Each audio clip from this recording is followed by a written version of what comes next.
E aí, senhores, tudo bem? Trazendo aqui mais uma aula pra gente continuar aí com os suportes. Faltam muitos maguinhos. E eu tô tendo que pesquisar, jogar, me inteirar sobre os maguinhos pra vocês. E hoje a gente vai trazer a Nami, que é a esposa do Lucian. Quer dizer, não, pera. Que é aí mais um maguinho que a gente tem aí no LoL. E pra ser sincero, é um dos maguinhos que eu mais me divirto jogando. É um boneco que eu sempre critiquei, mas que hoje em dia eu tenho aprendido bastante o valor dela e que ela tem um piso bem alto, e um teto bem alto de expressão de habilidade.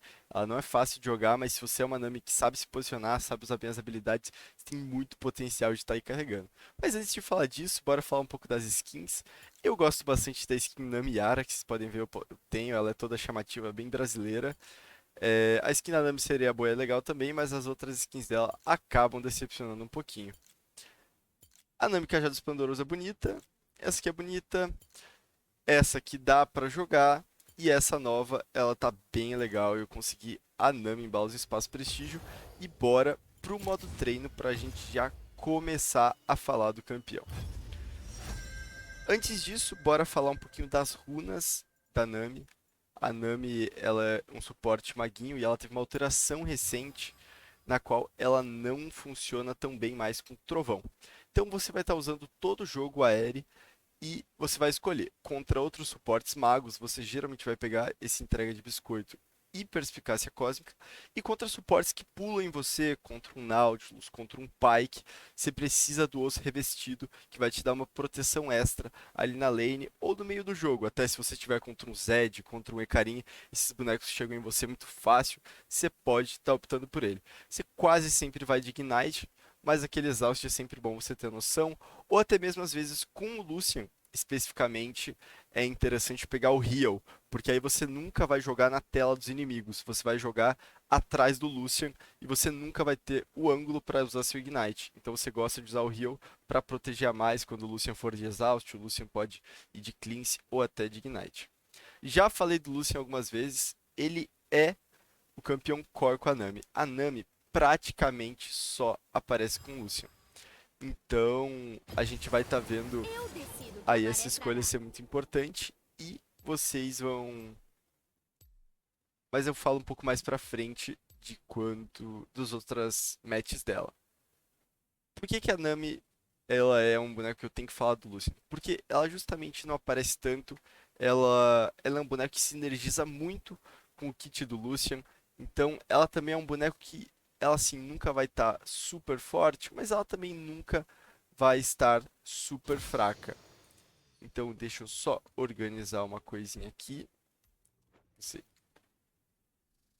Aqui pronto. Aqui a gente está com o campeão. E aí a gente vai falar um pouco aí das habilidades dela para começar. E aí, com toda a habilidade que eu falar, eu já vou explicar por que que ela funciona com o Lucian e mais ou menos o que já dá para pensar o que você quer de um AD Carry do lado dela. A primeira habilidade que ele já está pedindo para eu evoluir aqui é o Vazante Fluxo. E ela é uma habilidade que tem 10 segundos de tempo de recarga, um custo de mana médio de 70, e ela faz. É a habilidade core que define a Nami. Vocês podem ver que eu posso tanto jogar num inimigo aqui, essa habilidade, quanto eu posso fazer pular entre vários inimigos se eu estiver aqui no meio da lane. Então, ó, ela vai saltar nesse alcance para um aliado e bater de volta para um inimigo.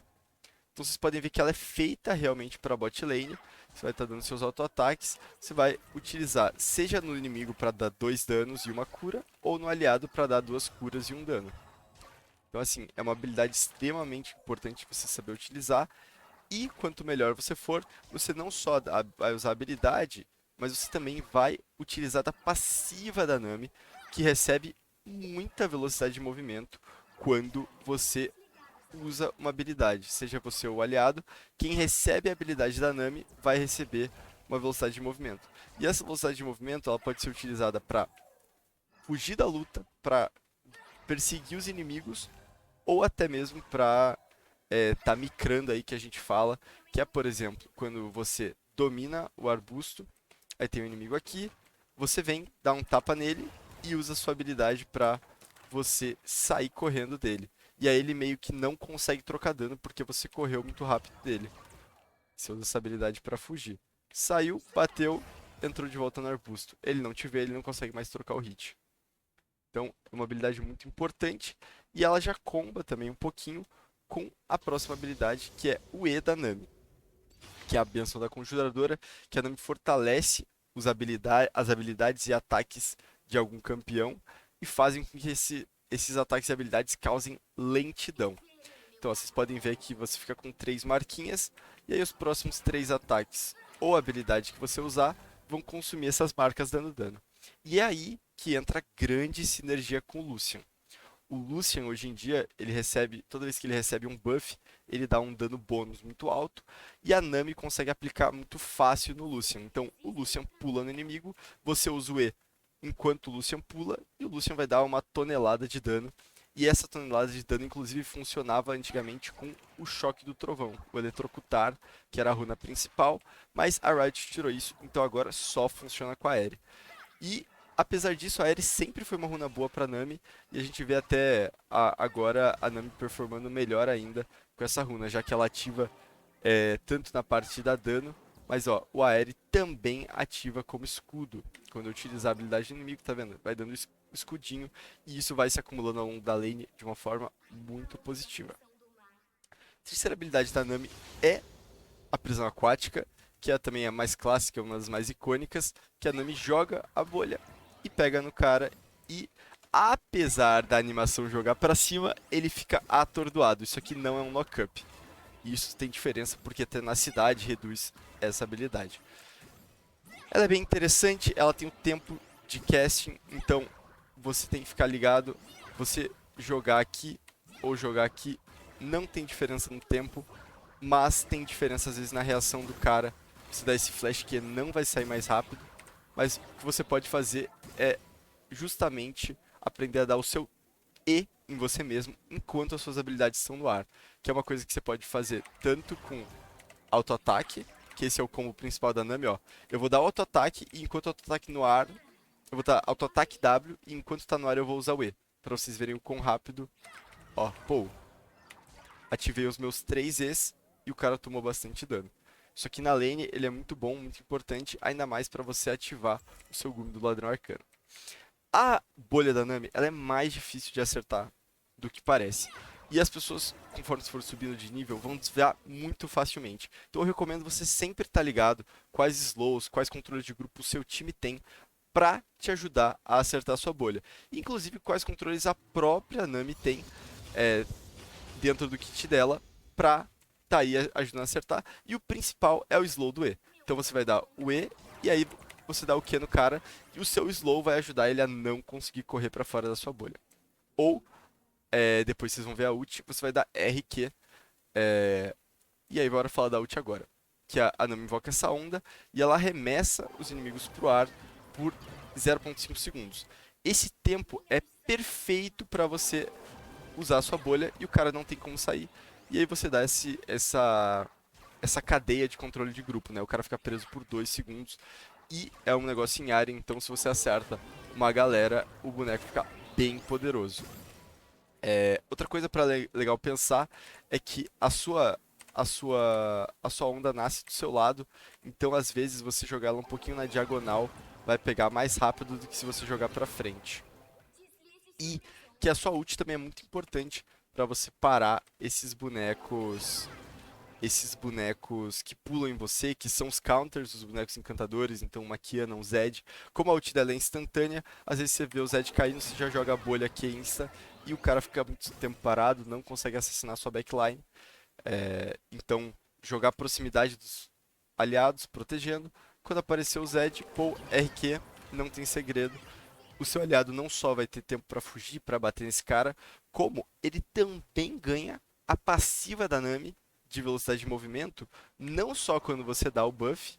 Putz, não tá aparecendo aqui. Deixa eu fechar aqui, ó. Aqui, ó, tá vendo que ele ganha mais velocidade de movimento, mas ele também vai ganhar essa velocidade de movimento se você acertar ele com a sua bolha.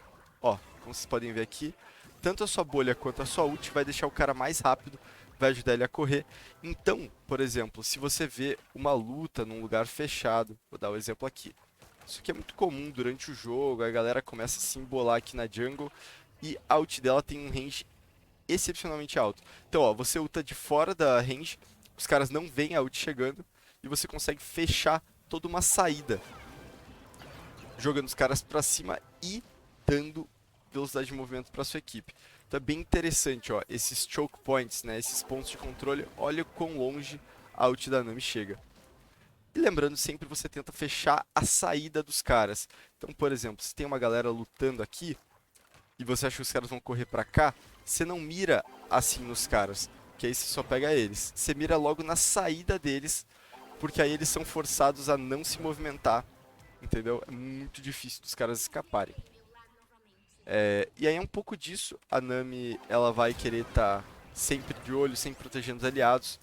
E falando um pouco de build, também por que que a Nami sinergiza muito, é que a galera começou a fazer o mandato imperial, perceber que a sinergia era muito forte, só dela dar o E no aliado, ela vai estar dando esse buff do mandato imperial, que causa mais dano, então ela é um boneco que fica muito forte, tem um spike gigantesco quando fecha esse item, e é muito disso que você quer fazer.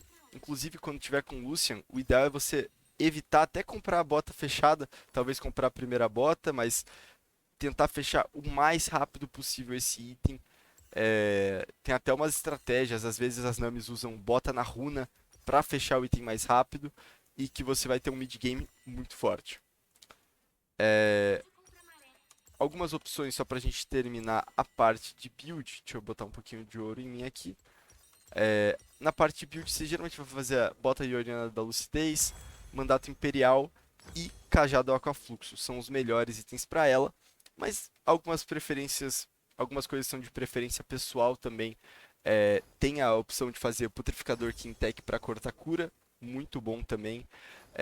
A outra opção é você fazer o Mejai, porque como eu disse, ela é um boneco que tem um snowball muito forte no meio do jogo. Então, se você faz o Lacre de Sombrio, começa a pegar alguns stacks e depois faz o Ladrão de Almas no Mejai, você consegue continuar com essa vantagem. E por ser um boneco muito frágil, também às vezes é interessante você fazer um cronômetro. Às vezes você vai pegando kill, pegando kill, pegando kill. Quando você aperta a tab, você tá com uma recompensa muito alta na sua cabeça e você tá sem flash e o cronômetro te dá essa facilidade de jogar as lutas um pouco melhor, que você pode inclusive fechar as zonas tranquilamente. E suporte é geralmente isso. Você geralmente não vai passar de 2 itens, você vai querer fazer sempre a Pedra Vigia quando chegar no nível 13 e não tem muito segredo. Nos jogos, a build dinâmica que eu mais gosto, pessoalmente para os meus jogos, no meu estilo de jogo, é fechar o mandato o mais rápido possível. Depois eu fecho a minha bota com Lacre Sombrio. E se eu consigo Lacre Sombrio, eu vou para Ladrão de Almas do Mejai, faço um cronômetro para usar em alguma luta importante do jogo. E no final do jogo, eu troco esse cronômetro por um Capuz da Morte de Rabadon. Essa, assim, é a build mais roubada pra ela, mas assim, é uma build que tem muito risco, você fica muito exposto sem os Zhonhas, e óbvio, é muito cara, mas esse é só para aqueles jogos que você vai estar carregando, você vai estar estompando, você vai fechar muito AP, porque tanto o Capuz da Morte de Rabadon como o Pedra Vigia, eles estacam porcentagem de AP depois que você evoluir, ó, 12% de AP, Ladrão de Almas se tiver estacado vai dar muito AP, e o negócio vai ficar maluco. Agora, vamos falar um pouquinho sobre a lane dela. Como eu disse, ela tem um mid game muito forte. Você vai estar evoluindo geralmente o seu W, e depois do seu W você vai querer priorizar o seu E, porque quando você bota pontos no Q, ele não aumenta a duração. E o que é bem difícil de acertar, o E você vai estar sempre acertando, sempre dando um slow consistente. E quanto mais pontos você coloca no E, maior o slow. Então mais fácil de acertar a sua bolha. Quando o cara toma 30% de slow, facilita bastante a sua vida.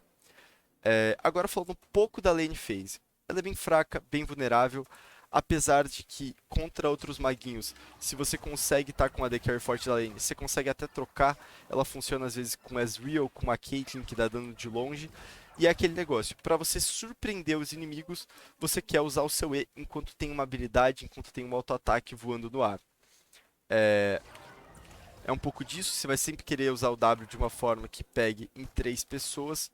Então, por exemplo, Aqui você vai pegar em 3 pessoas, aqui você vai pegar em 3 pessoas, e a habilidade está sendo bem utilizada. É, mas o foco dela tem que ser em ativar o Gume do Ladrão Arcano bastante na lane, para ganhar ouro o mais rápido possível, para fechar o mandato imperial ali, idealmente antes dos 11 minutos de jogo. Tem alguns suportes do competitivo que focam em fechar em antes dos 8 minutos para você subir na luta de arauto com o mandato. E aí, cara, não tem contestação. Se você fecha o mandato aos 8 minutos, é muito dano. A marca dando 90 de dano mágico extra e concedendo 20% de habilidade. É assim, é uma explosão ridícula. Às vezes você vê o Lucianami chegando no nível 7, nível 8 e já dando IK, né? Matando em um hit o cara. Então é um boneco extremamente poderoso. Você vai querer geralmente dominar a lane, dominar a bush. Se você quiser, joga de dentro da bush, igual eu disse. Se não tiver uma ameaça em você, você joga batendo. Se tiver uma ameaça, você joga atrás dos seus minions ou sempre do lado do seu AD Carry e focando realmente no mid game. No mid game, outra coisa também interessante é você tá sempre dominando aí essas bushes, tá sempre cuidando muito do flanco porque você é muito exposto. Seu flash, por exemplo, vale ouro, você não quer gastar seu flash por qualquer coisa e você quer sempre de olho no seu AD Carry para você não ficar muito longe dele. Porque, por exemplo, se o seu AD Carry, se alguém pulando o seu AD Carry aqui, você às vezes dá essa bolha, fica meio difícil. Você às vezes não consegue parar, por exemplo, um Zed, uma Kiana, que chegam e destrói o cara. Só que se você tá um pouquinho mais perto, você consegue já fazer o sua ult nascer instantaneamente e cair muito mais rápido do que a bolha. A bolha, os caras vão flechar, os caras vão desviar, a sua ult nascendo instantâneo, os caras vão tomar. Melhor ainda se você lembrar de fazer a ult meio na diagonal, os caras tomam mais rápido ainda e você já dá a sua proteção pro seu aliado. É um pouco disso, espero que vocês tenham gostado. Eu vou também estar trazendo aí uma gameplay dinâmica que eu trouxe para a gente analisar um pouco do que eu fiz, do que eu não fiz. E se eu deixei pescar alguma dúvida, alguma matchup, vocês podem estar sempre me falando.